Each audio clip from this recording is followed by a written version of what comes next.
sambil berus gigi. Kain selimut lipat susun tinggi-tinggi. Mimpi semalam sudah hilang jauh pergi. Susun langkah mau mandi air perigi. Oh sungguh nyaman-nyaman di begini. Suasana kampungku yang masih segar. Burung-burung melebar di sana sini. Pokok menghijau, sawah tidak terbiar.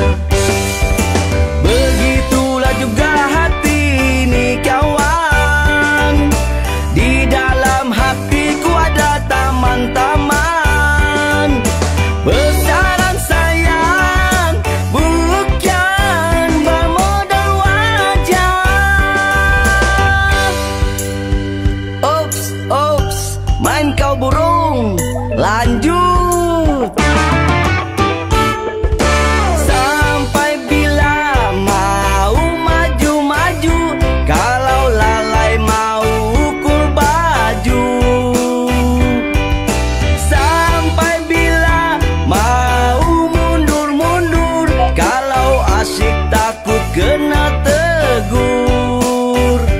Bila hati terlebih berdengkur. Sampai bila mau bangun-bangun, kalau hati macam lalang-lalang. Sampai bila mau bangun-bangun, kalau pusaka leka dibuai.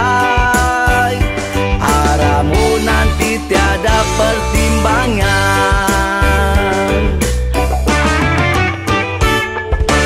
Jangan sesekali mau lupa diri. Nanti padanya siapalah yang rugi. Kalau dahulu cukuplah siring-siring, kalau sekarang biar terus seiring. Asalkan ada keseimbangan. Matahari sudah semakin meninggi. Dapur di rumahku mahu diisi lagi. Bukan mau bermimpi di siang hari, tapi ini nasihat pendinding diri.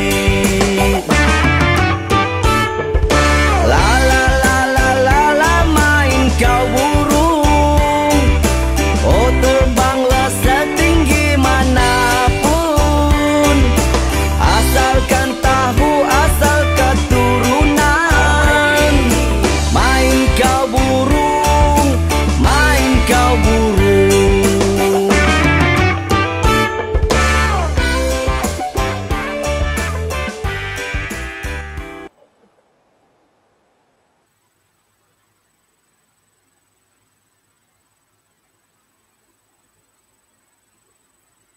Perhatian, program Finishing School 2022 Membina Kerjaya Era Baru akan berlangsung sebentar lagi. Diminta semua hadirin dan hadirat sekalian untuk memastikan butang suara anda dimatikan agar tidak mengganggu kelancaran program. Terima kasih.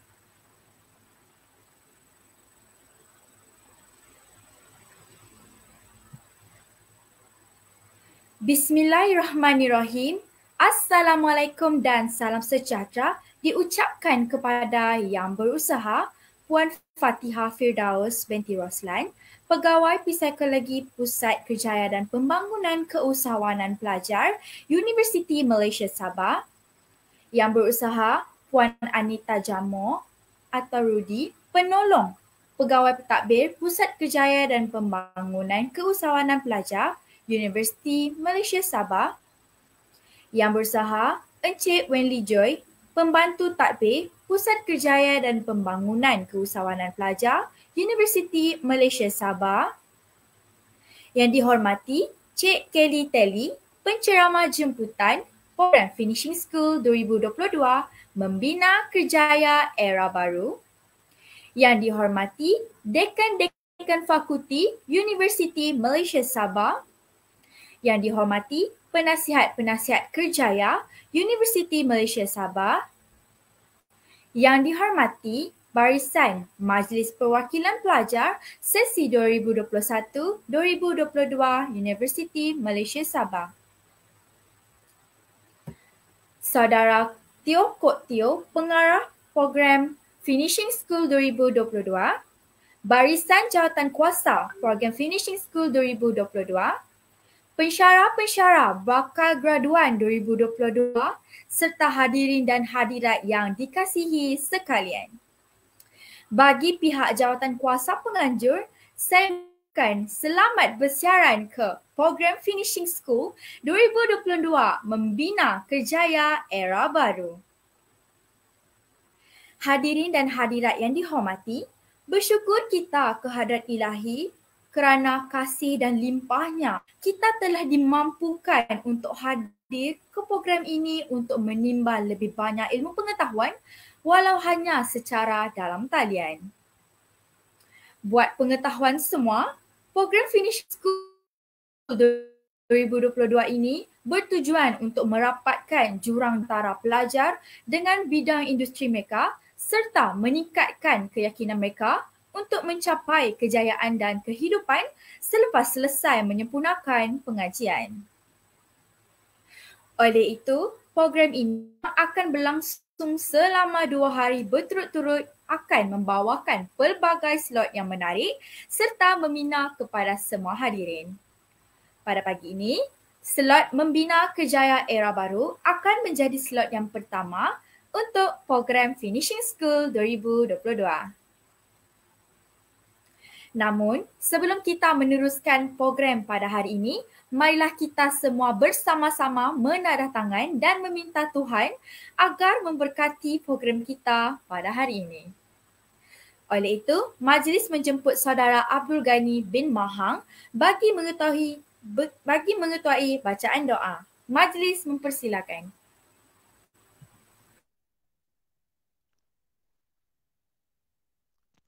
Bismillahirrahmanirrahim. Alhamdulillahi Rabbil Alamin. Wassalatu wassalamu ala ashrafil anbiya'i wal mursalin. Wa ala alihi wa sahbihi ajma'in. Ya Allah, Ya Karim. Sesungguhnya pada pagi yang penuh bersejarah ini, kami berhimpun di sini bagi menyatakan kesyukuran kami dalam menjayakan slot Membina Kerjaya Era Baru bagi program Finishing School 2022, Ya Allah. Justru itu, dengan itu berkatilah rahmat dan rahim-Mu ke atas program kami yang diadakan secara dalam talian pada hari ini dari awal hingga akhir, Ya Allah. Ya Allah, Ya Rahman, Ya Rahim. Kami juga memohon perlindungan daripada-Mu, Ya Allah, dari segala perkara yang boleh mencacat celakakan program kami, Ya Allah, dan daripada segala perkara yang boleh melalaikan kami dari melakukan taat kepada-Mu, Ya Allah. Kepada-Mu jugalah kami serah segala urusan kami, Ya Allah. Ya Allah, Ya Tuhan kami, hanya kepada-Mu sahaja kami panjangkan kesyukuran atas segala rahmat dan berkat-Mu, Ya Allah. Bersempena dengan program ini, kami memohon taufik dan hidayah-Mu, Ya Allah. Kurniakanlah kami kesejahteraan dan kebahagiaan kepada kami, Ya Allah. Bukakanlah hati-hati kami dan lapangkanlah dada kami, Ya Allah, supaya kami dapat mengisi ilmu pengetahuan yang berguna untuk agama, bangsa dan negara, Ya Allah. Ya Zal Jalali wal Ikram, kurniakanlah kepada kami kekayaan ilmu pengetahuan dan hiasilah diri kami dengan sifat lemah lembut serta muliakanlah kami dengan ketakwaan dan indahkanlah diri kami dengan kesehatan, Ya Allah. Ya Allah, Ya Rahman, Ya Rahim. Kami juga memohon agar jauhkanlah kami daripada wabak COVID-19 dan wabak lain yang berjangkit, Ya Allah. Allahumma Rabbana atina fid dunya hasanah wa fil akhirati hasanatan wa qina adzaban nar. Sallallahu ala Sayyidina Muhammad وعلى آله وصحبه وبارك وسلم سبحان ربك رب العزة عما يصفون وسلام على المرسلين والحمد لله رب العالمين.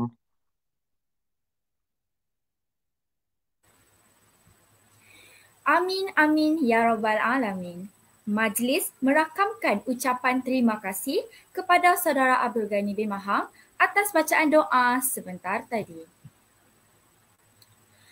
Hadirin dan hadirat yang dihormati sekalian, tanpa melengahkan masa lagi, marilah kita teruskan dengan agenda utama kita pada hari ini. Namun sebelum tirai bicara dibuka, izinkan saya memperkenalkan ceramah jemputan kita pada hari ini. Nama diberi Nurul Khalidah binti Zulkifli atau lebih mesra dipanggil sebagai Cik Kelly Tevi. Beliau mempunyai kelulusan ijazah sarjana muda psikologi dengan kepujian. Kini, beliau merupakan penulis freelance yang menulis topik-topik berkaitan perkembangan peribadi, psikologi dan melihat kehidupan dari pelbagai lensa yang berbeza. Beliau juga merupakan seorang penulis bagi sebuah laman sesawang yang dipanggil Crunch by Nafna. Selain itu, beliau juga telah menerbitkan sebuah buku hasil karya beliau yang bertajuk Membina Kerjaya Era Baru. Akhir sekali, beliau menyifatkan diri beliau sebagai seorang yang sentiasa bersemangat untuk bercakap mengenai pembinaan kerjaya kerana kerjaya seseorang adalah gaya hidup.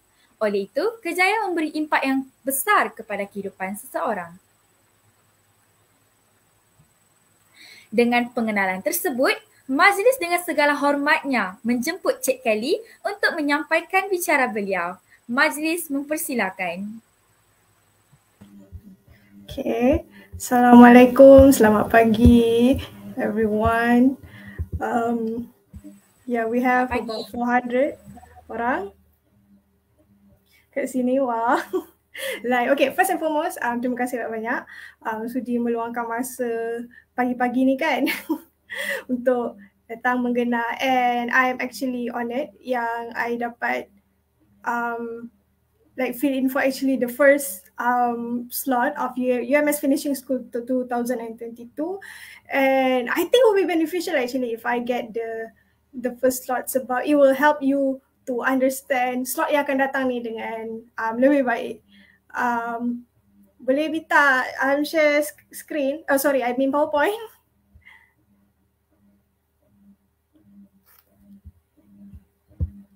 Okay, terima kasih. Okay, so tanpa berlengahkan masa, mari kita mulakan terus.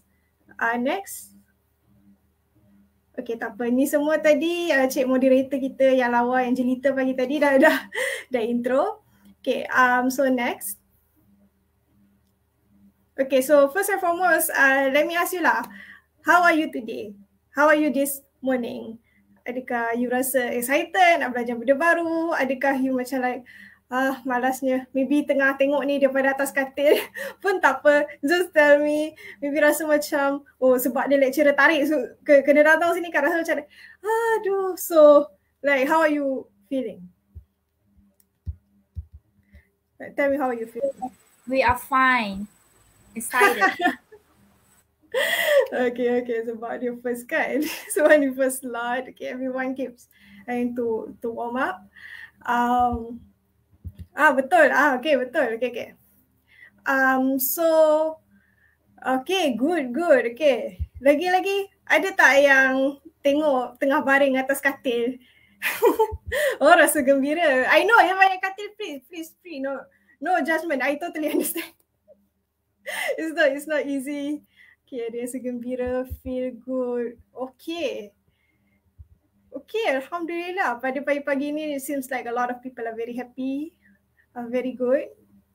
I hope I can keep it up. Okay, so next slide please. Okay, so so introduce yourself to me. You tahun bila you program apa dekat UMS? I want to know. Macam mana like macam mana apa? Yelah, I want to get to know like our audience as a whole. Sebab I do understand untuk yang graduation ni wajib. But of course there's a lot of macam other people also. So yeah, I would like to know. Okay, wait a bit, no problem.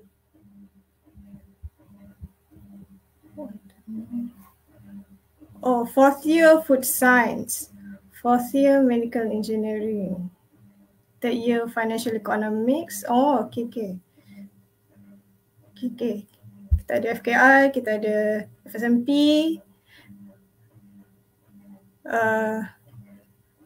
science, multimedia technology.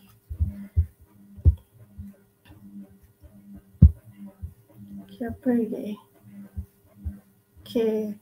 Definitely macam apa yang saya fikirkan, mostly for 4th year, final year, 4th year, 3rd year.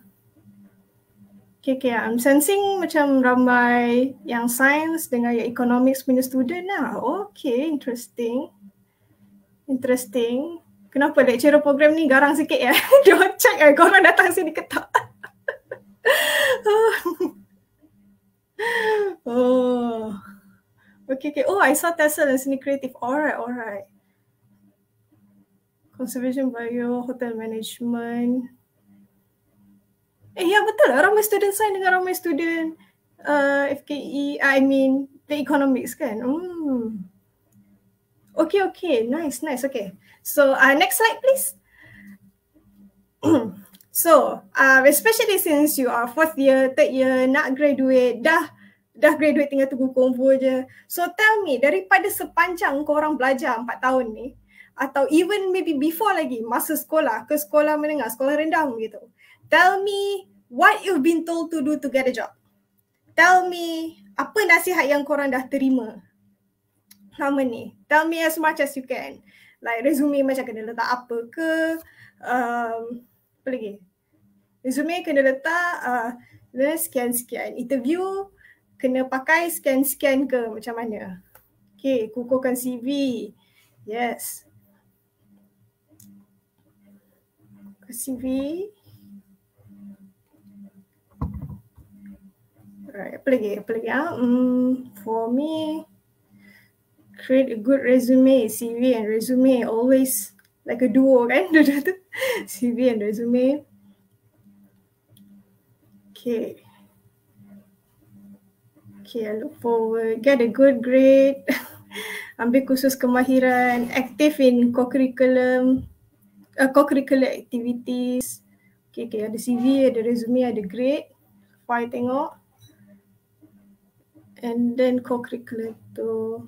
Yes, soft skill lah. Tu lagi satu juga. Tu lain kan like to be extracurricular tu satu. But again the soft skill tu pun satu juga kan. Extra certificate, learn Mandarin language. Oh, okay, nice. Okay, active join program. Kena yakin. Betul. Hidup ni kena sentiasa yakin. Banyakkan kokem for resume later. Okay. I see. Okay. So like lepas ni kita boleh agak lah like contoh sama. And I see macam there's a lot macam one-liner.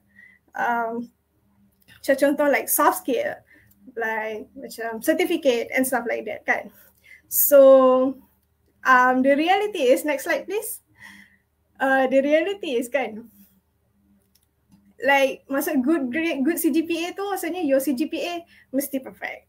And then your soft skill mesti perfect.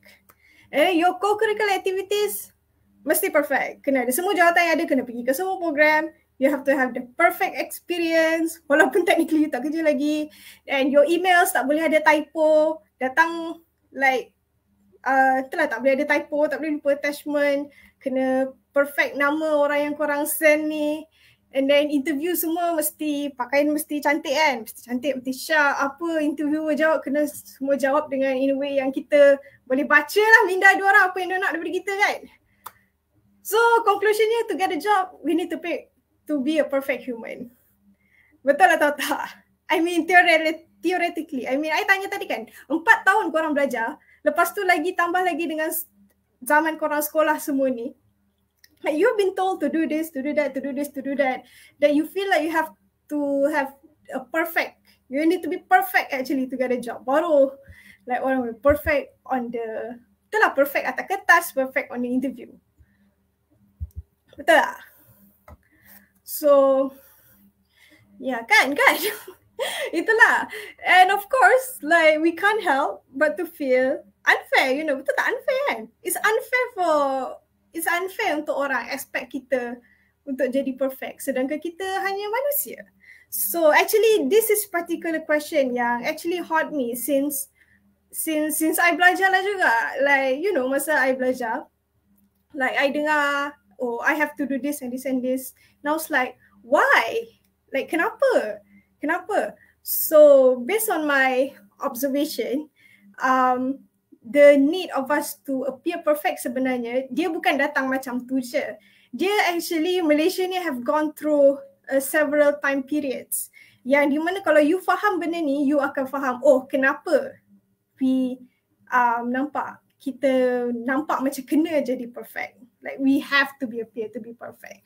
So this is like first and foremost just a disclaimer, this is macam just my observation, okay? So next slide please. So yeah, getting a job, evolution of Malaysia. So masuk kat sini kita akan tengok daripada segi tempoh masa yang berbeza, macam mana apa yang diperlukan untuk kita dapatkan kerja. Okay, next slide please. Okay, so macam ni. So bayangkan Malaysia lepas merdeka.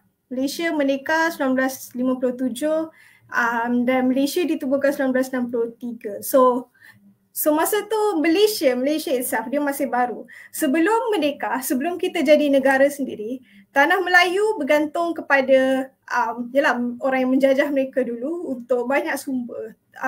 Especially sumber-sumber manusia kan. Sebab tu like contohnya kehadiran etnik Cina dan etnik India di Malaysia adalah like bukti yang actually penjajah dulu membekalkan sumber manusia untuk membangunkan pada waktu itulah tanah Melayu dan Borneo Utara.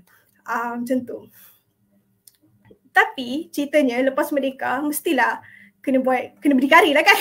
Kita dah tak boleh bergantung pada tu lagi. Kepada penjajah lagi. Jadi zaman ni macam mana you nak dapat kerja? Buktikan je you boleh dapat kerja. And then you akan dapat kerja tu. And technically there's no employment, so everyone need to work because everyone need to work and survive. Okay, maksudnya macam ni tau. Okay, bayangkanlah 1960 something kan. Like we're still fairly macam baru membangun apa semua. Dan katakan you ada skill bungkus perabot untuk dihantar ke rumah-rumah yang diperlukan. So pada masa tu kalau you jalan je ke any kedai yang jual perabot, oh I nak kerja, jual tu, diorang akan ambil. Dan katakanlah korang tak pandai, katakanlah korang pandai bungkus perabot tu pakai kotak, nampak tak kotak belakang tu? Kotak karbon, tapi korang tak pandai guna plastik. But then korang pergi ke satu kedai tu dia pakai plastik je. It's okay. Kedai tu mungkin tak hire korang sebab korang tak pandai balut pakai plastik. Tapi akan ada sentiasa kedai lain yang boleh terima korang balut pakai karbon. Atau kedai yang plastik tu pun maybe dia macam, okay tak apalah, I memang perlukan pekerja. You nak buat pakai karbon, pakailah. Atau maybe you sendiri yang buat decision, okay I kerja ni, I belajar balut. I dah pandai balut pakai karbon kan. I sure kan belajar untuk macam mana balut dengan plastik. I mean, my point is, pada masa ni, getting a job is very simple. Macam tu lah. Sebab semua orang perlu bekerja, semua orang perlu survive. Sebab rakyat pada masa tu lah adalah sumber manusia pada masa tu. So to get a job at this time period, you just, simple. You need to be able to do the job. So going to the second time period. Next slide please. Going to the second time period, approximately around 20 tahun kemudian. So Malaysia dah lepas tahap survival. So macam kita tak perlu macam lagi survive lagi. So masa ni Malaysia daripada survive nak daripada survive dia nak membangun lah, nak membesar pula. Dan pada waktu ni lah juga pendidikan macam dah mendapat sambutan. Contohnya perempuan makin ramai digalakkan untuk belajar, habiskan sekolah dan kalau boleh ke universiti. Dan pada masa ni pun banyak universiti, if you Google macam banyak universiti yang kita tahu sekarang ni, dia banyak dibina pada period ni 1980-an. So, jadi ingat tak tadi? So macam firstly kita kena pandai buat kerja. Tapi sekarang ni disebabkan pendidikan dah dapat lagi sambutan, knowledge, ilmu pengetahuan tu would be the next factor to determine to get a job. So maksudnya bila dah ada lebih daripada satu faktor, job recruiters can start to be picky. Maksudnya orang yang macam memang nak tengah cari pekerja, so katakanlah korang dulu macam boleh datang je macam oh saya nak kerja. Tapi sekarang ni it's not as simple as that. You kena tunjuk yang macam you pandai dalam kerja tu. You tahulah macam sikit ada knowledge. And the more additional knowledge that you have, the higher probability that you getting the job. So sebenarnya di sini jugalah bermula era di mana korang kena belajar something di luar korang punya job scope. Because that extra knowledge may not be directly applicable to the job, tapi dia masih valuable. It's equally valuable kepada job recruiters. Okay, contohnya macam ni tau. I cakap macam blur sikit kan. Okay, contohnya macam ni. I ambil contoh ayah I sendiri. Ayah I actually, he's in university pada tahun 1980-an. Pada tahun tu, it's the start of the timing di mana dia wajib ambil bahasa asing dekat universiti. So dia ambil Mandarin. So one might ask masa tu macam, so dia degree business tau. So macam like kenapa kena belajar macam Mandarin yang di mana macam tak adalah kena mengena macam bidang tu sendiri. But again, bila dia belajar tu dan dia dapat grade yang memuaskan dalam tu, so kalau dia tunjuk dekat employers, kebarangkalian untuk dia dipilih tu lagi tinggi berbanding dia punya maybe cosmate yang lain yang ada degree tu tapi tak ada belajar Mandarin tu. Sebab itu menunjukkan bahawa okay, at least dia ada basic Mandarin. Mungkinlah dia tak fasih tapi dia masih boleh tolong. So itu pada zaman ni 1980-an itu adalah a very quite determining factor jugalah. Contoh. So inilah contohnya. You boleh buat kerja tu. You pandai buat kerja tu. So contoh degree business tadi kan bukan setakat buat business je tapi macam dia belajar segala falsafah business, principle business and then this additional knowledge which is speaking Mandarin. Even basic pun tak apa. So tiga-tiga ni macam mana job recruiter nak tengok dengan senang? CGPA lah. So this is where test result come in handy. Test result pada zaman ni it's reliable to show that okay, dia kalau CGPA tinggi je, okay, dia dah guarantee ada tiga benda ni. Dia pandai buat kerja, dia tahu kerja tu apa, dengan dia ada pengetahuan yang ekstra untuk support kerja tu. So to get a job at this time period, you need to have good results in exam and you need to be able to do the job. Okay, so itulah 1980-an.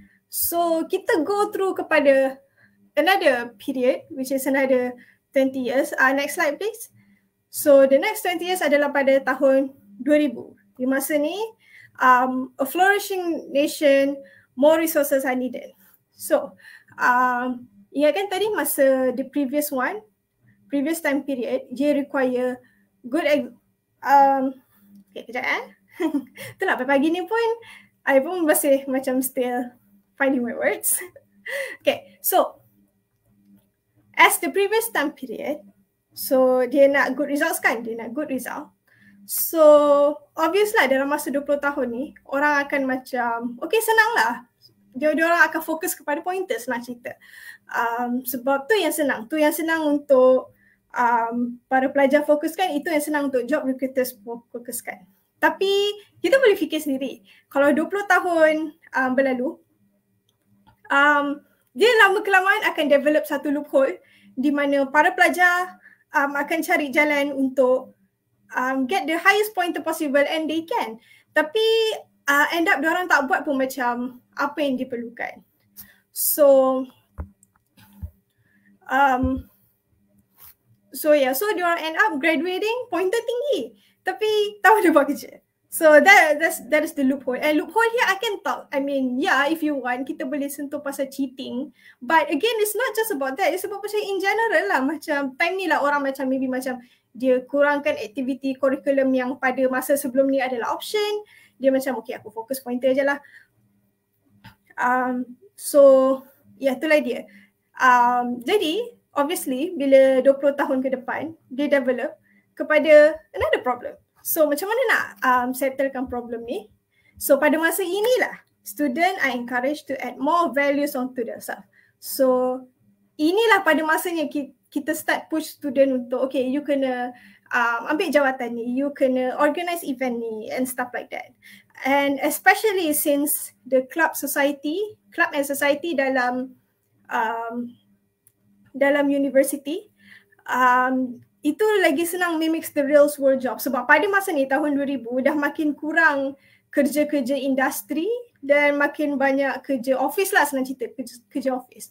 So that's a very good macam pairing tau pada masa ni. So if you join the club society, that really mimics the real world job well, which is you duduk dalam company macam bekerja dengan orang apa semua. So this ensures the transition between educational institution and work organization goes smoothly. Sebab tu lah dekat uni ya Allah macam-macam club. Dekat college ada macam-macam club, dekat fakulti korang dah ada club sendiri. Apa lagi? Dekat college and then like even library pun ada club dia sendiri. And tu tak cerita lagi like the sukan one and the seni one, ada banyak gila. So actually this is so kenapa banyak sangat, dan padahal itulah macam kadang-kadang club tu macam club catur, club macam yang kita nampak lah macam oh trivial, nampak macam kita saja untuk macam suka macam nak bandingkan dengan minat kita apa semua kan.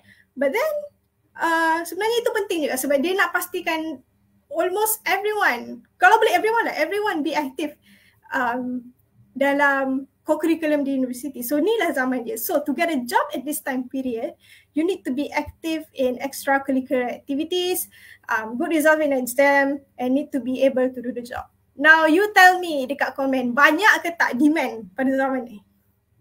Banyak tak? 1, 2, 3. Banyak. Excuse me, wait, I wait for your answer.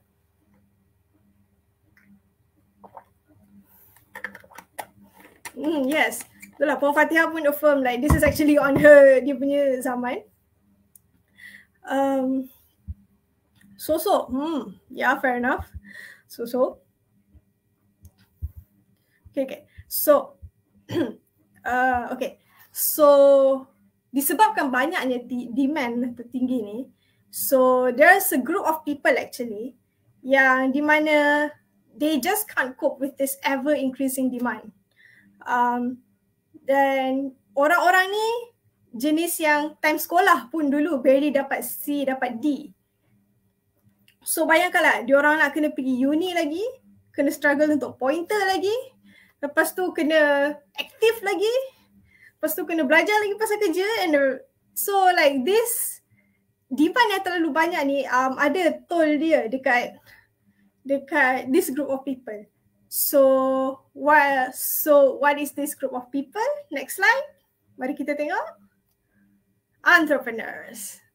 So entrepreneurs ni adalah pada waktu tahun 2000 ni adalah diorang yang standardnya macam itulah, tak adalah passing. They're not like, itulah time sekolah pun macam struggling for good grades kan. So it's very unlikely macam diorang nak pergi uni. I will be succeed in uni.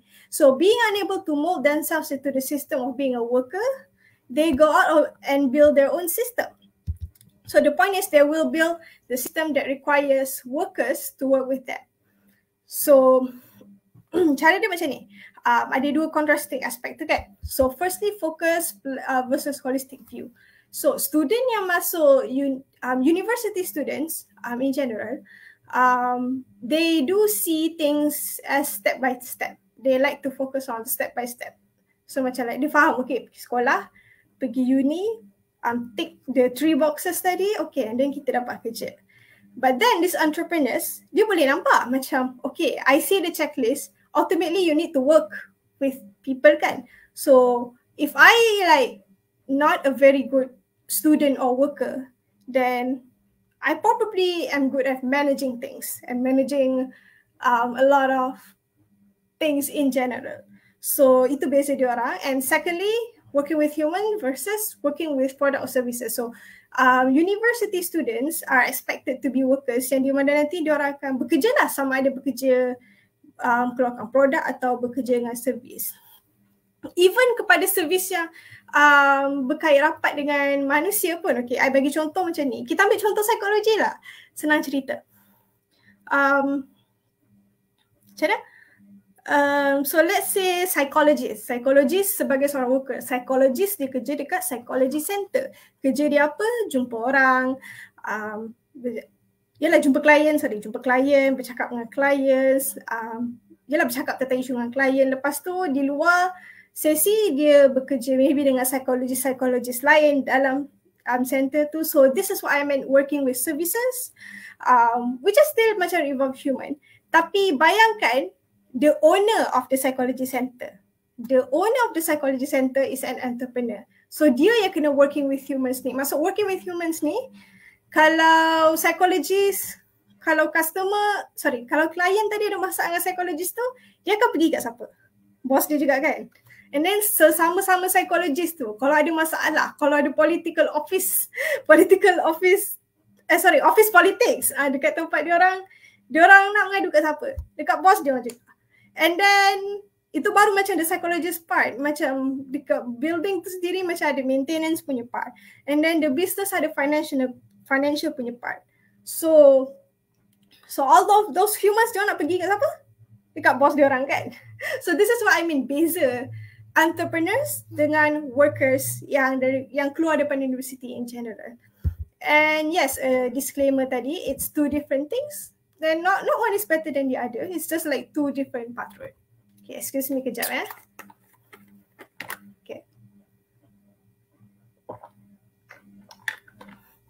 Okay. Comel tak ni? It's just a very small bottle. Very small bottle. Okay. So tu zaman ketiga. So kita dah lalu 1960, kita dah lalu 1980 dan kita dah lalu tahun 2000. Sekarang jom kita pergi ke lagi 20 tahun. Next slide.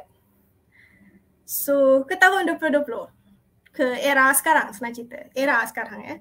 A prospering nation. Specialization or customization is needed. So ingat tak, dekat zaman nombor 3 tadi dah bermula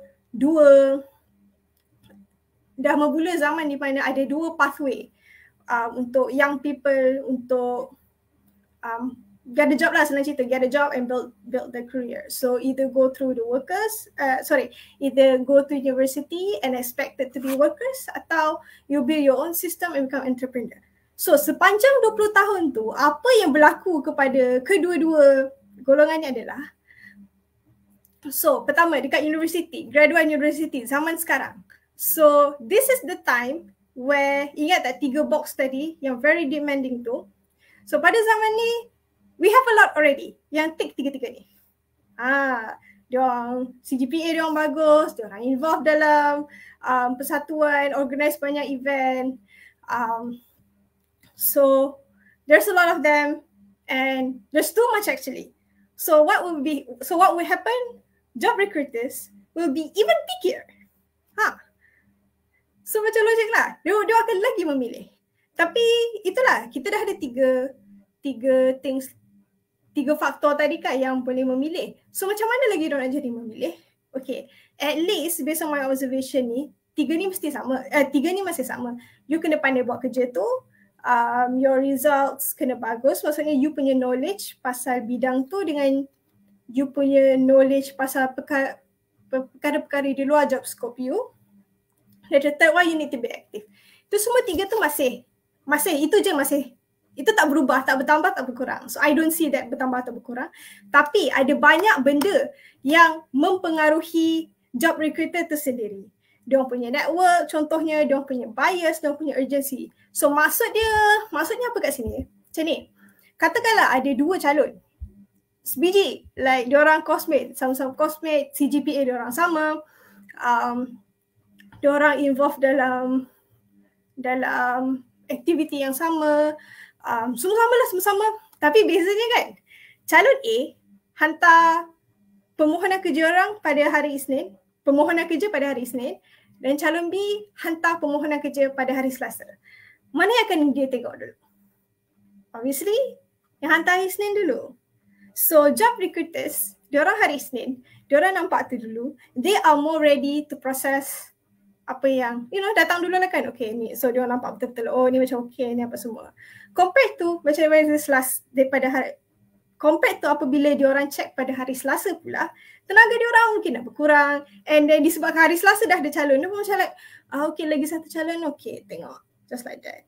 So di situ dah mula ada, inilah maksudnya influencing, inilah maksudnya bias yang influencing, and bias is actually a very normal human thing, so it's not macam like an evil thing or anything. Itulah dia, I'm just saying that dah zaman sekarang ni dah terlalu ramai calon-calon yang sangat bagus sebenarnya, tapi jadi job recruiters pun tak ada masalah untuk mencari calon yang hebat. It's just that apabila nak memilih yang paling terbaik itu, diorang adalah psikologi sendiri yang mempengaruhi. Macam itulah. Again, let me reiterate, it's not like a bad thing or anything. It's just like one of the human natures. So itu apa yang berlaku kepada student university. And then the second half pula, kita nampak entrepreneurs even emerging and thriving more pada masa ni. And apparently macam they are admired more. This is the time where, based on my observation, this is the time where macam kita nampak entrepreneurs flexing their stuff on Instagram. Like they orang flex duit tunai, they orang flex kereta, like flex helicopter, private jet, apa semua. And they develop themselves to be celebrities actually. So macam mana pula benda ni boleh berlaku? Disebabkan ada 2. Pertama, technological advancement at this particular time. So orang senang macam untuk jadi popular using social media and make money. So sekarang ni make money daripada you don't really have to meet people upfront. Betapa you tak payah macam, even ke bank transfer is a choice, macam you boleh set up you punya payment gateway sendiri. Dan dia dah all set. Apa lagi? So it's stuff like that, dia makin senang. And then the second one is educational advancement at this particular time, make it easy for people to gain education, to find out what they want to do. So contoh dulu tahun 2000 or maybe even ke belakang lagi, korang nak buat website. That dulu is only possible untuk coders, untuk programmers, untuk untuk stuff like that kan. So tapi sekarang, if you want to make a website, you are just a few Google searches away. So je lah, macam mana nak buat website? Berlambak tutorial YouTube, berlambak Google punya, Google bagi blog articles yang optimized for SEO kan. Berlambak, pilih je satu, ikut je, dapatlah website. This is what I meant. So next slide please. So disebabkan teknologi, so dia bukan setakat 2 faktor. Dia bukan setakat 2 faktor yang berasing kan. Dia disebabkan technological advancement ni lah yang membawa kepada revolution of education system. So pada zaman ni, public use decentralized informal method to learn. Maksudnya macam website tadi lah. Diorang tak perlu go through pendidikan universiti macam korang student, maybe ada student coding kan atau software engineering apa semua. They don't have to go through all that for making a website. Habis macam tu, macam mana? So macam universiti sekarang macam tak ada function ke? Orang dah boleh buat website? Tak, bukan macam tu. So disebabkan public use decentralized method. So institusi pendidikan macam universiti sekarang mereka berperanan sebagai macam mana? Diorang dah ada peranan ni, cuma peranan ni lagi kuat time ni, which is peranan sebagai pusat akademik. Centralized formal education's roles are established as academical.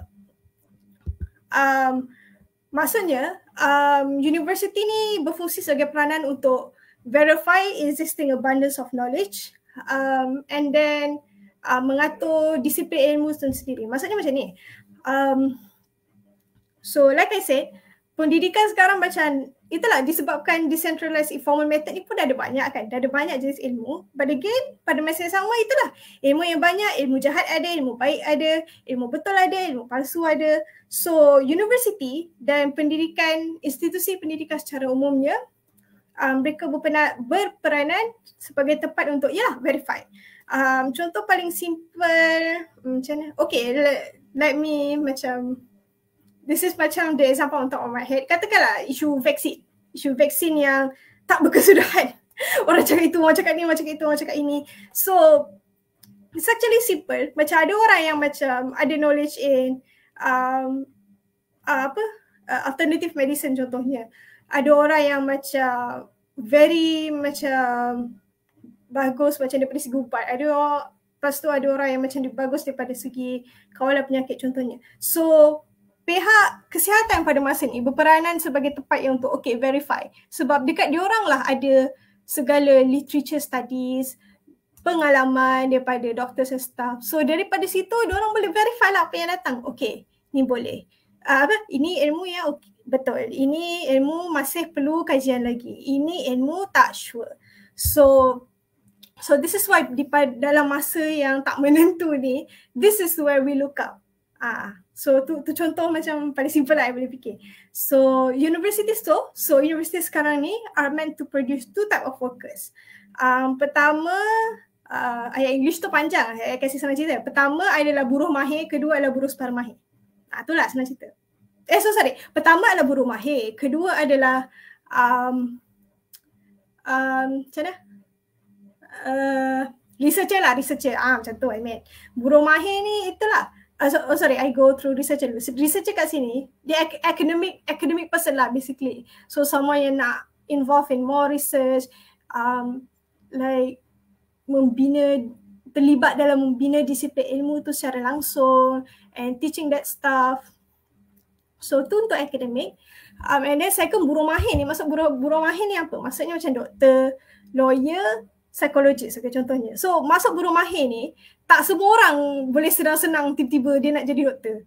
Tak ada semua orang tiba-tiba dia nak jadi lawyer sendiri. Tak semua orang tiba-tiba dia kata dia nak jadi psikologis. No, to be these three type of people, you need to go through extensive knowledge of the field itself. So macam kalau kita ambil contoh 3 kriteria yang kita cakap tadi, tu yang nombor 2 tu. So they need to go through that before they become a doctor or a lawyer or a psychologist. So tu maksud bidang buruh mahir. Okay. So pada masa ni, next slide please. So pada masa sekarang ni, how do you want to get a job? It's specialization in customization. Maksudnya apa? You know and are competent enough to know about a very specific job in your field. You know how to apply to very specific companies, and you know very specific way on how to showcase your abilities. Okay, contohnya macam ni. Let's say you sekarang engineering, contoh engineering in general. And then so, saya nak cakap, sorry sebab saya semua bukan bidang engineering, so let me know if I'm wrong. But let's say dalam bidang yang besar engineering tu, you berminat dekat specifically on wiring dalam rumah tau. Like how wiring dalam rumah works and how would you macam build it in order for it to be the best possible way to wiring dalam rumah. So daripada situ, bila you grad, you know not to apply to company yang buat wiring dekat outdoor punya wiring. You takkan apply dekat wiring yang, you takkan apply dekat engineering yang not include wiring. So you faham, you akan cari company yang buat, yang offer you service dalam indoor wiring. Lagi bagus spesifik wiring dalam rumah. And then bila you dah kenal pasti you punya companies, you know very specific ways on how to showcase abilities. Maksudnya based on your previous assignment, you know kalau you tunjuk assignment ni, bukan semua, tapi kalau you tunjuk assignment ni, oh dia boleh nampak, oh you bagus, you minat dalam itulah dalam bidang dia, spesifik bidang. Okay, excuse me ya.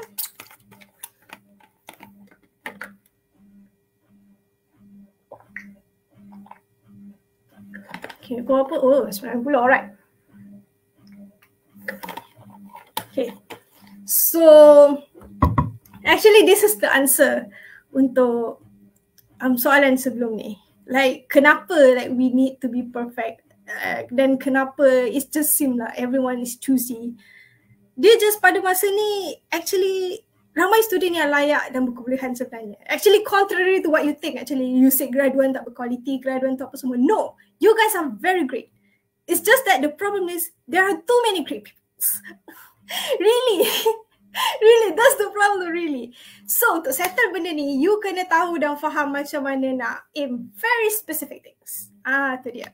So now kita go to the next one on how to actually get a job in this time period, in this 2020. Next slide.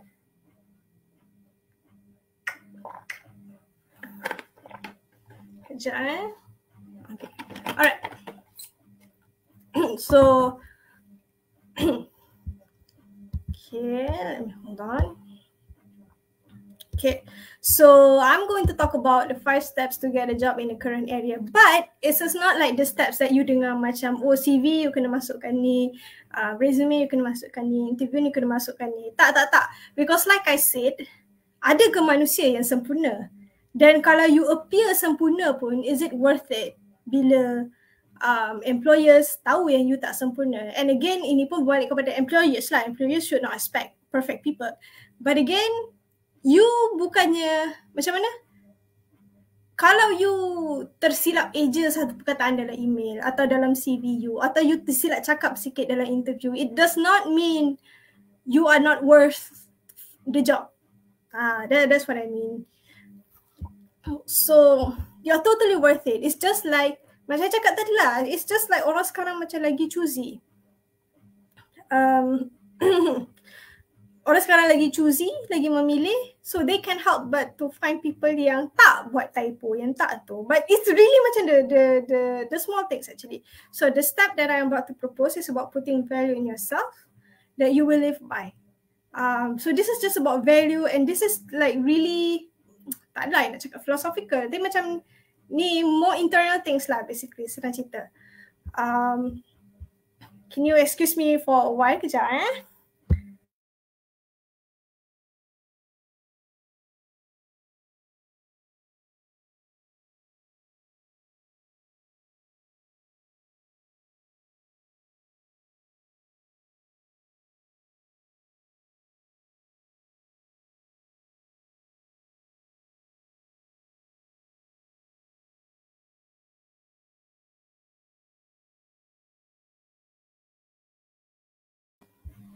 Okay, alright. Excuse me.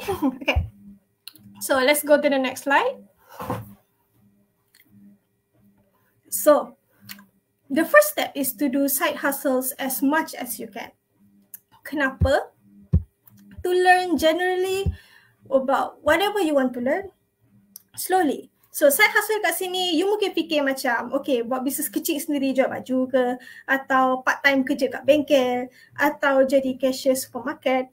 Which is true, side hustle work. But side hustle at least dalam presentation ni adalah boleh jadi volunteering juga. And the fact that korang already dah masuk macam-macam club dan persatuan, yang abundant dekat korang punya college sekalipun, itu pun kira side hustle juga. And even you want to start like content creating macam contoh YouTube videos ke apa, itu pun side hustle juga.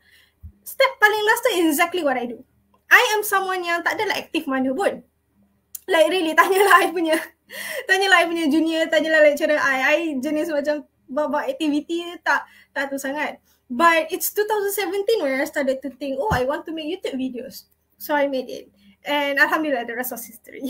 But the main thing, what I meant is by side hustles here adalah, you are the main thing that you do. So macam dalam kes ni, you belajar. Tapi you ada juga benda yang you buat selain daripada belajar. Kecil-kecilan yang tak terlalu mengganggu you punya benda utama. So that is what I meant for side hustles. And as side hustles, there's no major obstacles if you want to switch things up. So you can do these 6 things bukanlah all at once. You boleh try all those 6 things. So you maybe even tak suka semua these 6 things. So you boleh tambah you punya 7 sendiri. So contohnya you kerja, you jual baju online, tapi macam dah malas lah macam nak kena handle stock, kena follow up client satu-satu, waduh malas lah, susah. And then korang part time working in a workshop, macam like okay, interesting, I like cars, tapi macam penat sangat lah kerja ni part time dekat workshop, nak exert all the efforts and stuff. And then you jadi semua my cashier. So it's okay for you to switch things up. Sebab boleh jadi you okay selling clothes online, you do that and then you do no more. But it doesn't mean that is not a success. Disebabkan you jual clothes online, you dapat ilmu tentang e-commerce, which is very valuable sekarang ni. Tentang e-commerce, tentang stock management. Even though you didn't like it and you know you suck at it, at least you did. So yeah, so tu first step. And then the second step is get to know yourself. Next slide please. So the next step is get to know yourself. So daripada banyak-banyak benda you buat, 6 ni contoh je, you can do a lot of things. I mean, you dekat uni, or even dah habis uni pun, even if you're graduating, maybe you still want to do like side hustles, you maybe want to do several things before you figure out betul-betul apa yang nak belajar sebenarnya. So you can do a lot of things. It's just like for the sake of this presentation, kita simple-simple lah ya, sebab sekarang I buat 100 sangat tak muat sebab itu. So yeah, so let's say daripada 6 tu tadi kan. So you dah identify, oh apa you suka, apa yang tak suka. Oh, I tak suka. So this is the thing I don't like, macam selling clothes online, part-time working tu. Tapi I found out, oh I like volunteering. Oh I like being committees in clubs. And I like making YouTube videos. So yeah. So in order to get to know yourself, selain daripada tanya diri you sendiri, oh apa yang aku suka atau apa yang aku pandai apa semua, jangan lupa juga tanya apa yang aku tak suka atau apa yang aku macam tak pandai. Sebab actually it's much easier. So macam if ada antara korang yang struggle dengan macam oh apa yang aku sendiri suka, apa yang aku sendiri nak, oh rasa macam blur lah. It's okay, you can start with actually asking yourself apa yang you tak suka. So tu lagi senang. It's the process of elimination. Oh aku tak suka ni, aku tak suka ni, aku tak suka ni. So you will find things. So you will eventually find the things. Okay, so next slide please. Okay, so the third one is to specify your career path. Excuse me, I'm ni jenis memang suka minum air. So yeah, so specify your career path. So daripada yang sebelum ni, kalau korang macam dah identify at least a bit macam stuff yang korang suka, so korang boleh macam try untuk gabungkan in a way dia boleh specific. So contoh, oh I like volunteering, I suka join club, meaningful clubs macam, itulah join meaningful clubs, and then you like making YouTube videos, you like social media management and something like that. So maybe you can consider working under NGO in content producing. Betul tak? Kan? Because semua tu diorang gabungkan dengan very nicely. So kenapa kena specific pula? Ada orang tanya macam like specificnya, macam like kau tak jadi macam mana? Okay, firstly ini satu contoh of what you like. you can do, dalam step 3 ni you can do multiple things. So katakanlah yang sebelum ni you suka close online, katakanlah apa yang you don't like to actually you like, close online, part time working, beli supermarket cashier. Pandai-pandai you lah nak gabung macam mana. Gabung sana you tengok apa yang bagus. Apa yang macam boleh I bawa. Macam mana I boleh gabungkan. So you can have several. But the thing is, kenapa dalam group ketiga ni spesifik?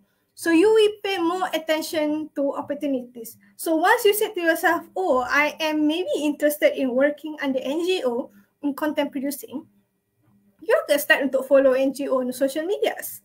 Dia akan tengok dia punya hiring post atau maybe even post in general sebab you dah ada minat. So you boleh nampak, NGO ni social media dia orang macam tak ada engagement sangat lah, macam kurang menarik. I think I can think of a few things untuk yang lagi menarik itu. Itu satu lah. And then second, you akan lagi pay attention untuk classes for social media and content creating. Macam, going through Facebook ads, Instagram ads, apa lagi, Google ads. So you akan lagi senang untuk notice. And thirdly, focusing on more volunteering session. So you akan cari lagi lah, mana lagi volunteer punya staff, mana lagi NGO punya staff that I might be be interested, because especially for this is exactly what happened to me masa I form 4. Actually masa I form 4 lagi I awal cakap I nak pergi psikologi. I nak masuk universiti dalam bidang psikologi. And specifically I memang nak cakap psikologi kanak-kanak dan keluarga dekat UMS. I really said that to myself and to my parents since I was form 4. So I mean that is a privilege of course of me knowing early what I want in life.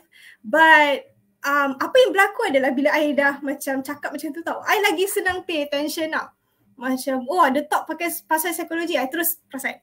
Like ada buku cerita pasal psikologi, I terus perasan.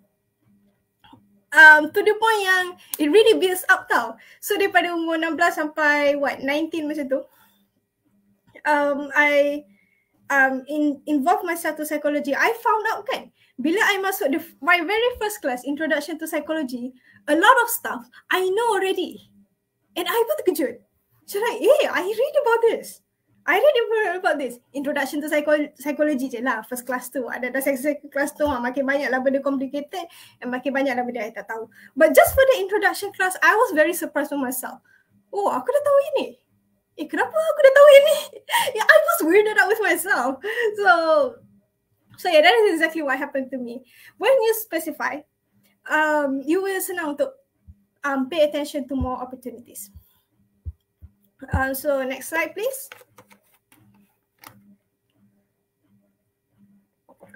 So ini I gabungkan sekali supaya senang I terangkan dia punya point sekali. Solve one problem or bring one innovation. And find any organisation that would be interested in the solution or innovation. Sebab ingat, setiap organisasi ni berbeza. Diorang ada different goals and working style, and they would try to find employees whose goals and working style are aligned together with the organisation. So ini pun satu faktor juga. Tadi I ada cerita pasal psikologi job recruiters kan. Ini lagi satu juga, culture office. You boleh jadi a very perfect candidate. Tapi sebenarnya daripada segi interview, diorang nampak that you might not fit macam like kita punya culture well. And it's okay. It's actually good for you. You don't want to work in an office di mana culture you tak align, tak best tau. So itu satu juga. So apa yang berlaku adalah bila you already bring an innovation to them, this shows that you are aligned with them. Maksudnya bila you ada solution or innovation ni, you tunjuk yang you want to work with them not just for the money, but because your goals align with the company goals. Because your values align with your company punya value. So bila you showcase benda ni dekat diorang, probability you untuk getting hired is very high. So contohlah, dalam banyak, ambil contoh sebelum ni, dalam banyak-banyak NGO you follow, you nampak lah specific NGO ni macam really macam like I know I ada Photoshop skills yang lagi extensive, I ada I tahu macam mana nak guna tools macam scheduling post contohnya yang boleh really tolong diorang. So, if you bring that to them, so macam mana?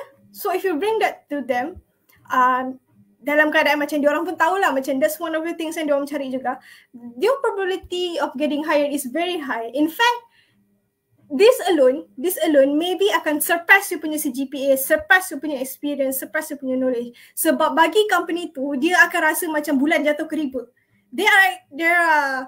Diorang tengah dealing with the problem and suddenly you come, the savior, with the problem, with the solution to the problem.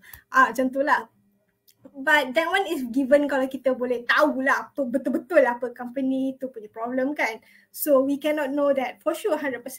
But what I meant is itulah, if you bring something to them yang boleh jadi nilai tambah pada diorang, the chances of you getting hired is macam very high lah. Okay, so next slide. Okay, so next slide is screenshot time. So actually, to those of you wondering, actually this is at the end of my slide. So yeah, no worries. Simple. So this is screenshot time. Okay, mana yang tengah dengar sambil masak ke, sambil tengah buat kerja lain ke, main datang kejap kat laptop, dekat phone, screenshot ni. Just screenshot je.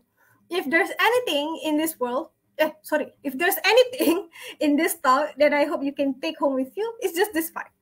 So yeah, 5 steps to get a job in the current area. So please take screenshot. Okay. So I think so Farisha, I think sekarang ni boleh lah time kita take 5, rehat kejap. So okay, before that let me just in general. So kita akan take 5, lepas tu kita akan, ada yang sambil makan ni. Okay, screenshot kejap. boleh nak makan ke nak apa tu boleh. It's just like time ni screenshot kejap Okay, so we're going to take 5 minutes to rest. But you know, in the time of 5 minutes I'm still here, no worries if you nak chatting I ke. Macam tu lah kan. So take this time to, so after the break kita akan go to Q&A sampai 10.20 macam tu. So take this time to craft your questions, sebab kalau boleh I prefer to take soalan yang lagi general daripada spesifik. Sebab soalan spesifik it could be really hard for me to macam answer. Kalau ada masa maybe lah I try, but again macam I cakap, I prefer the more general questions. So take this time untuk craft your questions kalau ada. And to those of you yang stay until the end, akan ada special announcement for you. So yeah, stay until the end Okay, so Farisha boleh lah take 5 je Alright, okay. So you guys nak pergi tandas. Okay, thank you Cik Kelly. Alright, no problem. Okay. Yeah. Again, I'm still here though. Yeah? Tak. I'm cakap ke audience lah. You guys nak take 5, but I'm still here if you want to macam komen anything ke apa. Yeah. Setelah. Okay, terima kasih Cik Kelly. Okay, para pelajar, kita akan rehat selama 5 minit.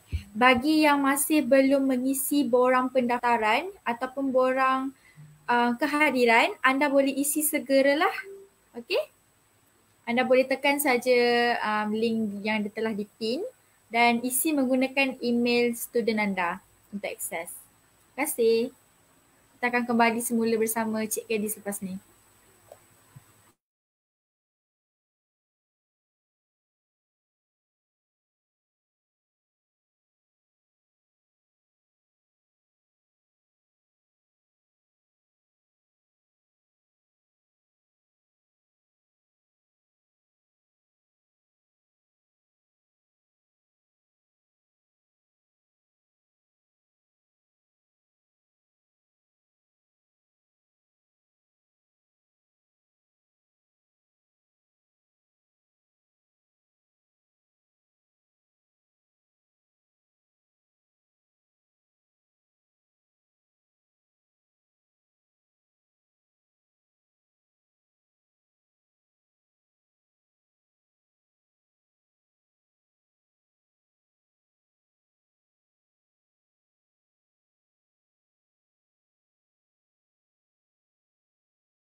Terima kasih Cik Kelly.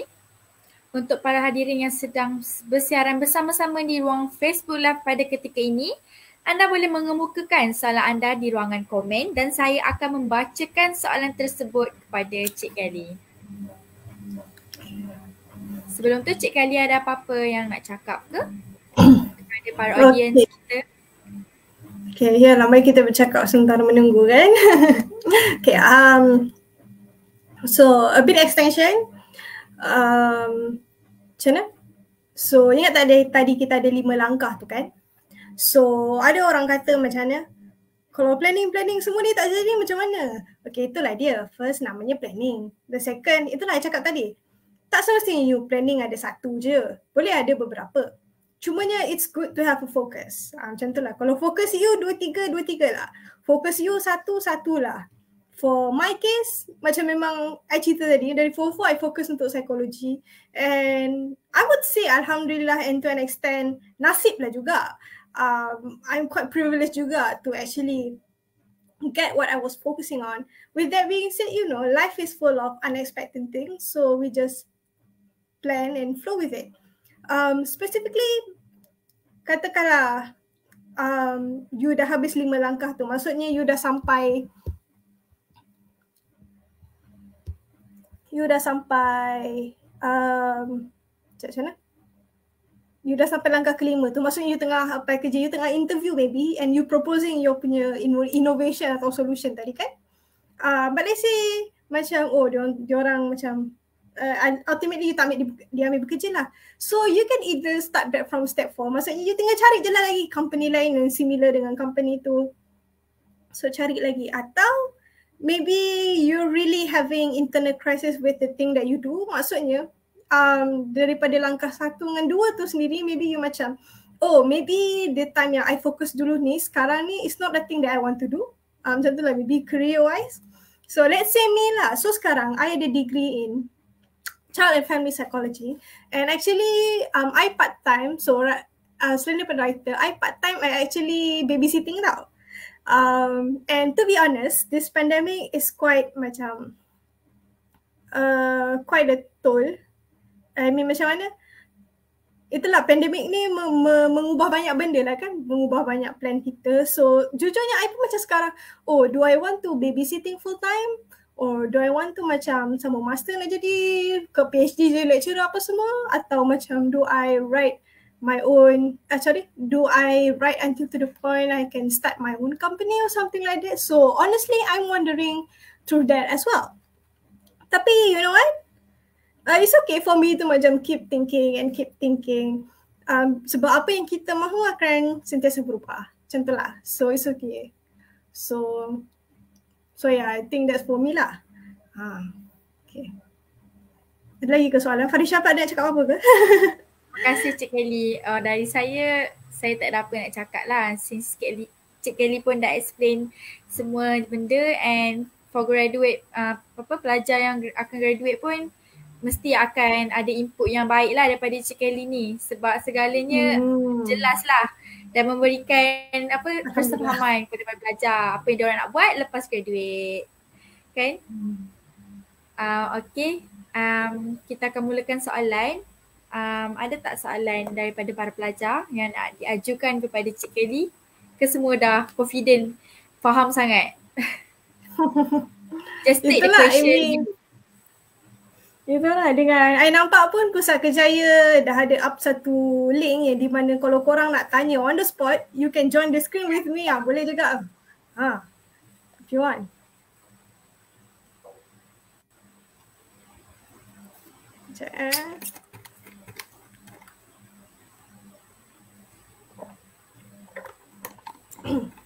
Assalamualaikum warahmatullahi wabarakatuh, Cik Kelly. Ya, Waalaikumsalam. Ya, saya Fatihah dari Pusat Kerjaya lah. So sementara kita tunggu soalan daripada para peserta, saya ada satu soalan lah. Tadi sementara Cik Kelly sedang menyampaikan soalan pula slot perkongsian tu, tajuk tadi. Kita nampak juga beberapa soalan dan juga pandangan para peserta pelajar bakal graduan kita di ruangan komen yang menyatakan tentang the power of cable. Okay, walaupun sekejap lagi pukul 11 kita akan bercerita tentang how networking akan membantu in terms of career growth lah. Okay, so secara ni lah peribadi mungkin Cik Kelly sebagai apa ni orang cakap alumni UMS sendiri in terms of job hunting dan juga career strategi dan sebagainya. Apa pandangan Cik Kelly tentang mereka yang ada persepsi bahawa alah yang dapat kerja bagus-bagus, top position tu yang sebaya-sebaya dengan kita tu maksudnya ada kabel lah tu. So ini saya sendiri pun mengalami perkara yang sama masa kita muda-muda sudah dapat kerja-kerja bagus kan. So boleh komen sikit sama anda bersetuju atau tidak, dan macam mana kalau benda ini tidak betul ataupun negatif opinion, kena how we can treat that mindset ataupun yalah selalunya pemikiran macam ni akan buat mereka give up sebenarnya bila rasa capable lagi powerful than anything kan. So ya mungkin boleh bagi pandangan Cik Kelly, silakan. Okay. Thank you very much Puan Fatihah. Tanyakan soalan ni. This is a very like this is also a chapter that I'm trying to work on. Tapi alhamdulillah kalau dah ada tanya ni, senang lah cakap. Okay, let me first macam cerita apa beza kabel dengan networking. Call it whatever you want. Tapi I faham networking ni is the thing macam yang kita faham lah networking. But then setengah kita guna perkataan kabel untuk orang yang macam tak nampak macam tak layak tapi dia dapat kerja tu sebab dia kamcing dengan scan. Okay, let's use the word kabel. So apa beza dua ni? Senang je.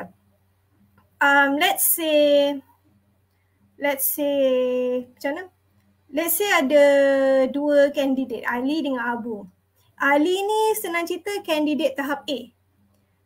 Abu ni candidate tahap B. Maksudnya tahap cemerlang lah. Maksudnya A okay, A cemerlang apa semua. B macam okay boleh lah. Maybe even C if you want. So katakanlah dua-dua ni apply dekat tempat yang sama. But let's say candidate yang taraf B ni dia kenal. Dia itulah kita tak nak guna perkataan kamcing, macam dia adalah networking dia kan. So maybe from the perspective of job recruiter tak dinafikan maybe dia akan lebih inclined untuk pilih Abu, candidate B.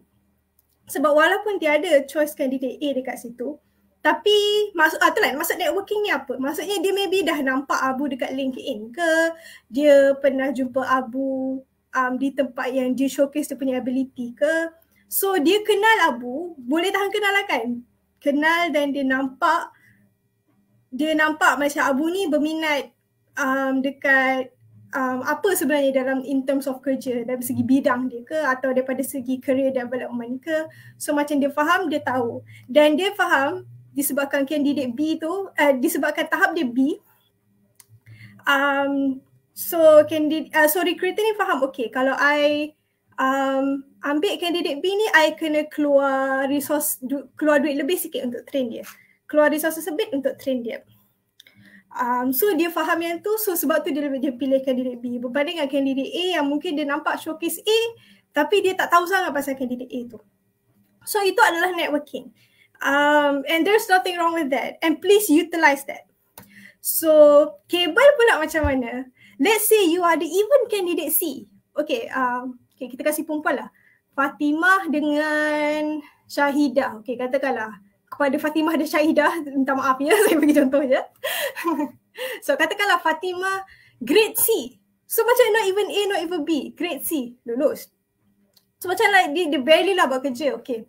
Compare pula dengan Syahidah, grade D, grade F, lagi bawah lagi fail lagi. Maksudnya tak competent, tak tu langsung. But at the very end, Syahidah ni dipilih, aduh ada yang main tag-tag, janganlah tag.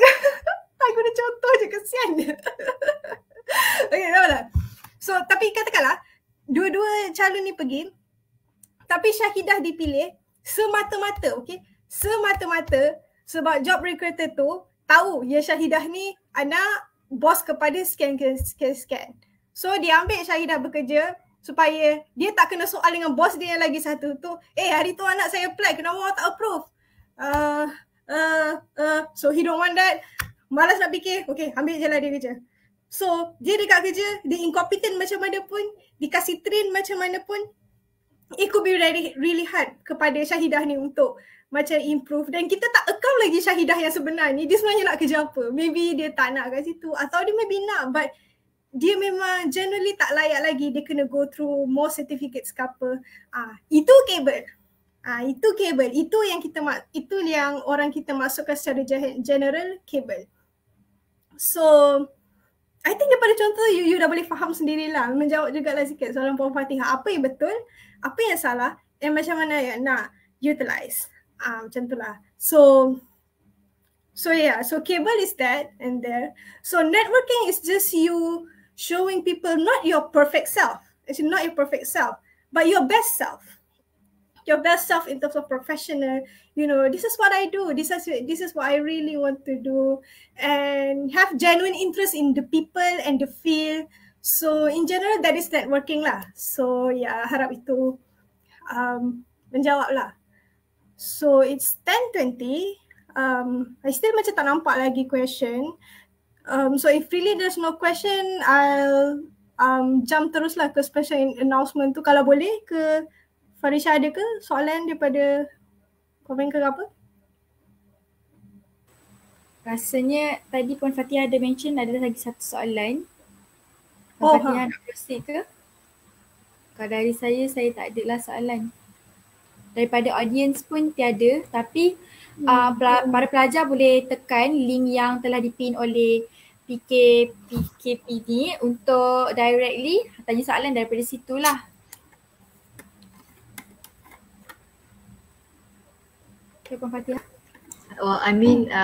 Satu soalan lagi lah sebelum kita tutup sesi ni lah. Okay.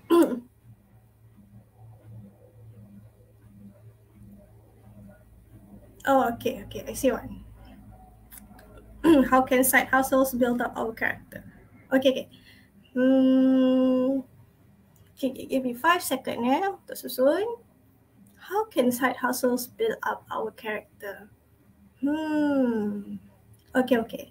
Sebab my presentation is mainly on professional side lah kan. You buat side hustle, you akan dapat belajar sekian and stuff like that. Okay, baru nampak soalan Wina. Barulah ni sekarang ni soalan nak tengok. Okay, I get it, no worries. Okay, so firstly, how can side hustle build up our character? Itulah, I think, I'll be honest, ini really more towards us as a person lah. Macam daripada segi professional, daripada segi membina kejayaan era baru, I don't have answer for that. I don't have really anything to add with that. Daripada segi kerja, itulah dia. You pergi side hustle, you belajar, you ambil, macam mana? You pergi side hustle, you kerja atau you buatlah apa-apa kan, and then you gain that knowledge or skill or whatever it is from there. So I guess macam mana? In character, I guess we will take it in general lah. I mean, use side hustle to macam be more open, learn about, so learn tu bukan setakat dari kerja, maybe daripada segi orang, macam mana nak bergaul dengan orang-orang yang pelbagai apa semua. And so yeah, and I think lah, maybe kalau dari segi side hustles yang kita boleh build as a character, it could be humility. Again, bergantung pada side hustle yang korang pilih. So contoh macam I bagi tadi contoh kerja cashier contohnya, kerja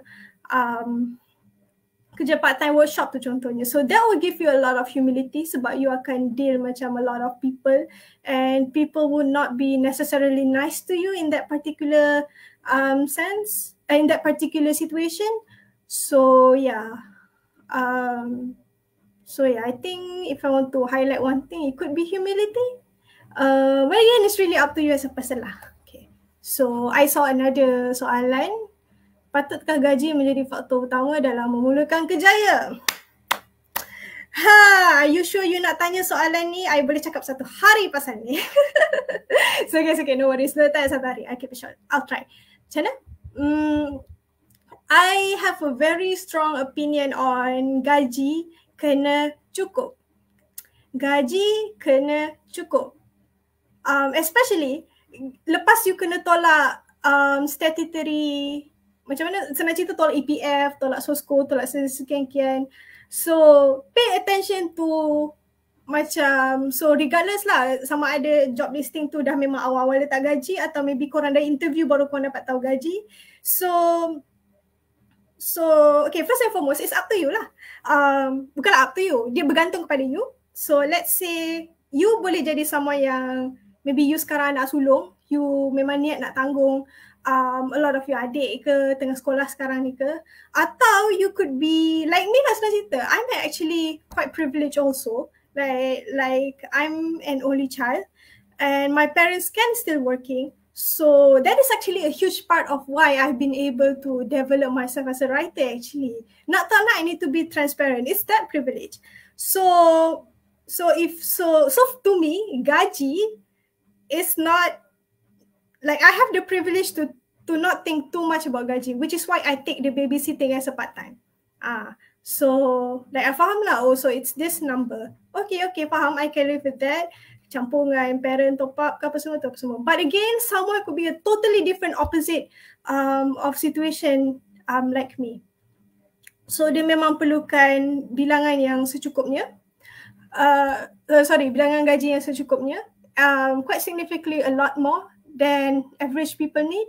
So really it's up to you. So just I guess like my punya pesanan adalah itulah. Bila you dapat tahu gaji tu, tanya like ini memang on the slip gaji ke? Maksudnya kalau itu on slip gaji yang betul-betul you akan dapat akan berkurang. Sebab dia gaji atas slip gaji tu dia kena tolak dulu, correct me if I'm wrong tolak dulu baru you dapat tu. So make sure you account to that lah. Okay. So apa lagi soalan nak di-highlightkan? Okay. How should we act when we unluckily got a job from a company with bad working ethics or culture? Tahan bekerja to build experience and nice resume, or get out of the company to avoid terpengaruh dengan culture yang buruk? Macam mana? Like I should bagi disclaimer also, macam I cakap tadi, I was able to build myself as a writer directly after graduate. So I actually tak ada experience kerja kat office, okay? So let me just get it out for you. I boleh cakap someone yang just passionate about career in general and just observing from the side. But again, I would say observer ada kadang-kadang you dalam bidang tu kan, you boleh tak nampak something but observer boleh nampak. So I can provide that kind lah. But again, it's you yang kerja, not I. So jawapan kepada soalan ni adalah, you would think that there's obvious inspirational jawapan kat sini, which is, get out, we don't have to bear the bad company or something like that, you build your own destiny, blah, blah, blah, blah, blah. And to an extent, it is true. With that being said, it's really up to you lah. Again, not up to you, depends on you. Ada yang orang yang, again tu, depends on you masa depan segi gaji. Okay, like gaji, duit tu macam cukup ke apa semua? And then daripada segi ketahanan mental you sendiri lah. You rasa you boleh tahan ke? Kalau you boleh tahan, adakah you decide untuk tahan? So gaji, maybe this is saving lagi. Okay, if you do decide to quit, okay, what's your plan after you decide to quit kan? So there's that plan as well. So daripada segi pilihan antara dua tu, macam it's really up to you. So yeah, it's really up to you, and I hope kepada korang yang maybe tengah go through this, I hope you akan dipermudahkan urusan. So just remember, ingat tadi macam itulah macam I get this fear adalah datang daripada maybe you akan hasilkan resume yang tak perfect. Atau apa semua kan. So remember apa yang kita cakap tadi, kenapa sebenarnya kita di-expect untuk jadi perfect sebenarnya adalah sebab orang just expect kita to be perfect. But if we're the one macam, okay, you know what, it's okay if you let yourself to be not perfect dulu,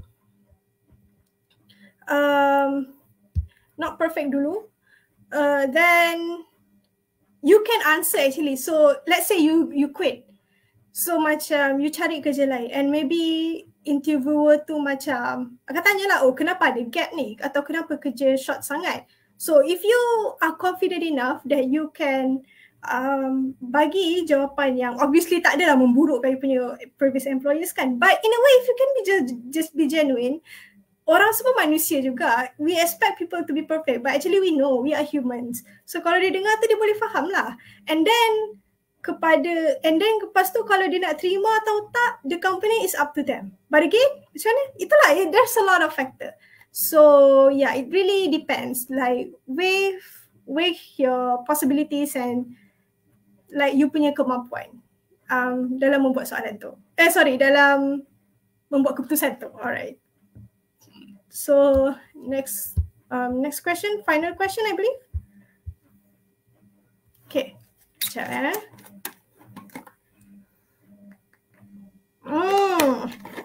This is another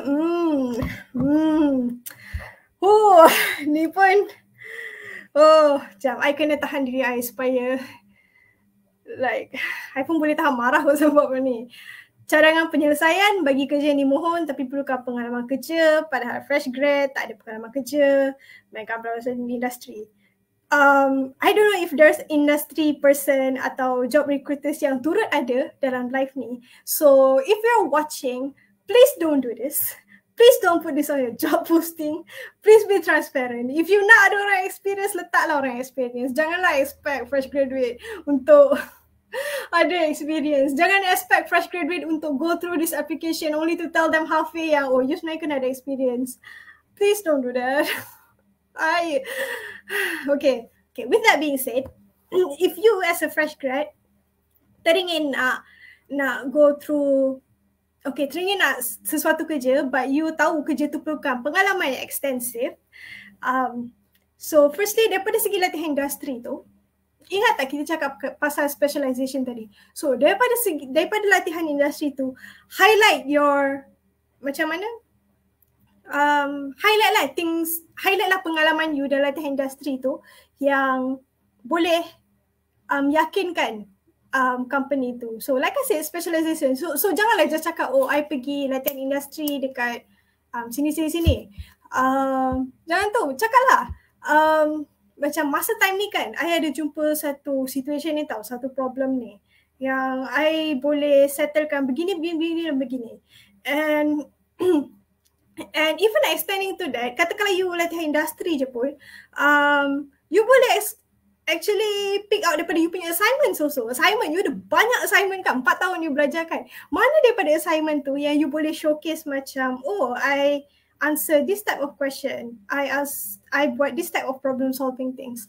So itu you boleh highlight kan. The main point is, daripada pengalaman you, pengalaman kerja sendiri tu memanglah tak ada, tapi tak bermakna you tak ada berpengalaman langsung 0-0. So daripada memang pengalaman you yang dah sedia ada, highlight the things and show them in a way yang boleh meyakinkan. Itulah. So tu satu. And then additionally, kalau you ada masa, again bergantung kepada masa dan tenaga dan kemampuan you, if you can try lah cari certificate yang relevant, macam tu lah dengan pengalaman tu kan. So contoh paling simple, data entry. You might know how to use Excel but not too much, but so you dah tahu benda tu, okay, so let's take Excel punya certificate. So at least nampak lah pengalaman certificate tu. Okay, so yeah. So I believe that is the last question. I believe that's the last question. So boleh tak share slide tadi? Just 2 more slide for the special announcement kepada korang yang stay. Ada berapa ni? 500 orang. Okay. So next slide please. Okay. So again, screenshot time. Okay. Siapa yang di luar phone atau laptop, sila datang balik screenshot. So maybe antara korang yang macam nak slide ke apa. So the slide is actually from this book. So korang boleh pergi ke link ni, boleh scan QR code ni atau pergi ke link tu. But itulah, that's what I said, screenshot dulu. So senang you nak refer. So this is an e-book. Segala macam I cakap tadi semua dah ada dalam e-book tu. Lagi detail lagi ada. So there's that. Next slide please. Okay, so with that being said, e-book yang tadi tu actually e-book percuma, and I guess it's around 15 or 30 pages ke. Macam kalau font dia yang I dah besarkan sikit, 30 pages, but not much really.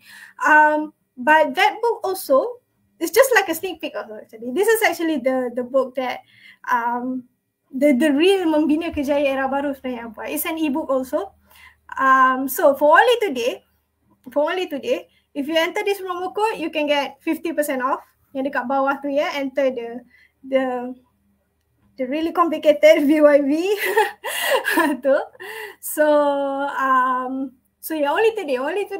So I believe, so yeah, really I said buku yang sebelum ni tadi, it's literally more than the slide, but then this book is even more than the slide. It's even more than the actual book. Macam mana lah I nak terang tapi you faham kan? That's how like extensive it is.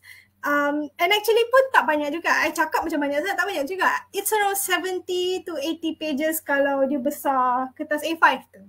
Dan font dia pun dah besar, so it's really macam not that much. So yeah, so screenshot, jangan lupa screenshot for only today. The promo code dekat bawah tu, enter and you will get 50% off. Okay, so next slide please. Just for closing, the best way to predict the future is to create it. I believe this is like the job hunting pada masa ni. You need to create your own way. You need to create your own plan and stuff like that. So thank you very much for staying up until the end. These are all my emails and socials. You can find me. So katakanlah kalau still lagi ada soalan yang tak terjawab ke, if you want to macam DM ke, feel free to do so. With that being said, thank you very much.